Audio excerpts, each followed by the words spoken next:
Pinapaniwalaang mabagal, di maasahan at korap ang public service sa Pilipinas.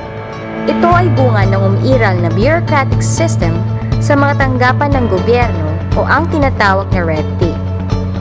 Upang mawala ang red tape at maisaayos ang public service, ipinasa ang Republic Act 9485 o ang Anti-Red Tape Act of 2007. Layunin ng ARTA na masiguro na ang lahat ng tanggapan ng gobyerno ay makakapaghatid ng mabilis at patas na serbisyo. Maparusahan ang sino mang hindi susunod sa itinakdang pamantayan ng ARTA. Sa pamamagitan ng ARTA, mapapangalagaan ang mga karapatan ng publiko. Una, ang pagkakaroon ng malinaw at madaling unawaing Citizens Charter sa lahat ng opisina ng gobyerno sa Pilipinas.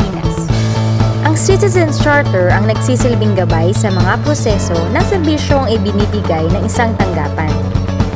Nakapaloob sa Citizens Charter ang mga dokumentong dapat ipasa, hakbang upang maisagawa ang mga proseso, ang nakatalagang empleyado na dapat tumugon sa bawat hakbang, ang oras na gugugulin sa bawat proseso, at ang tamang halaga na dapat bayaran kung mayroon man. Makikita rin sa Citizens Charter ang pamamaraan kung paano magsampa ng reklamo at magbigay ng kaukulang feedback. Ikalawa, ang pagkakaroon ng Public Assistance and Complaints Desk o PACD sa lahat ng tanggapan ng gobyerno.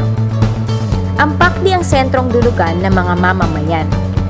Nakatalaga sa Public Assistance and Complaints Desk ang isang empleyado may sapat na kaalaman at makakasagot sa mga katanungan tungkol sa mga serbisyo na ipinagkakaloob ng ahensya. Ikatlo, ang pagbibigay ng prioridad sa mga buntis, senior citizens at persons with disability o PWD. Ikaapat, ang lahat ng aplikasyon ay tatanggapin at aasikasuhin ng mga opisina.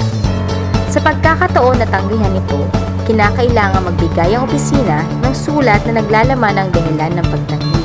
Ikalima, ang pagkakaroon ng magalang at maaasahang kawani ng gobyerno. Ang pagbibigay ng mapagkakatiwalaang impormasyon ay inaasahan sa lahat ng empleyado. Gayon din ang pagsusuot ng ID na sapat ang laki upang mabasa at makita ng mamamayan at makilala ang kawani. Sa mga pagkakataon na hindi maayos ang pakikitungo ng sinumang empleyado ng gobyerno, maaaring kunin ang kanyang pangalan at ipagbigay alam ito sa contact center ng bayan sa pamamagitan ng pagtitext sa 0908-881-6565 o pagtawag sa 16565 o sa President's Hotline na 8888. Maaari ring mag-report online sa www.contactcenternangbayan.gov.ph, sa Facebook account na www.facebook.com/contact center ng bayan at sa www.facebook.com/CSE Region 4. Ika-anim ay ang pagkakaroon ng mekanismo upang mapigilan ang panunuhol o anumang uri ng korupsyon.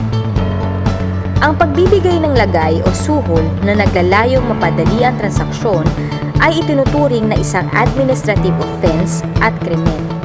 Nasa pananagutan ng pinuno ng ahensya ang pagpapatupad ng ARTA provisions at ang pagtugon sa anumang reklamo o papuri na matatanggap ng opisina upang makapaghatid ng maayos, magalang at nararapat na serbisyo publiko. Ipinapatupad din ang no-noon break policy at inaasahan na ang frontline services sa lahat ng opisina ng gobyerno ay tuloy-tuloy at walang patlang mula alas 8 ng umaga hanggang alas 5 ng hapon. Upang masiguro ang pagpapatupad ng ARTA, ang Civil Service Commission ay naglunsad ng mga sumusunod na programa. Ang pagsasagawa ng sorpresang pagbisita sa mga tanggapan ng gobyerno upang malaman kung kanilang ipinapatupad ng ARTA.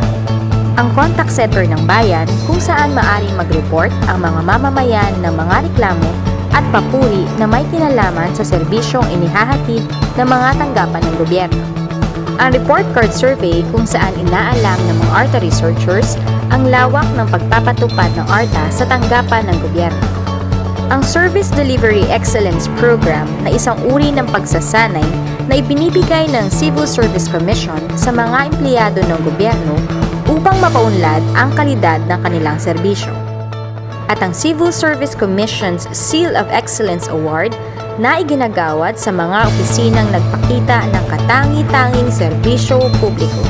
Nang dahil sa pagpapatupad ng ARTA program, kapansin-pansin ang positibong pagbabago sa mga tanggapan ng gobyerno.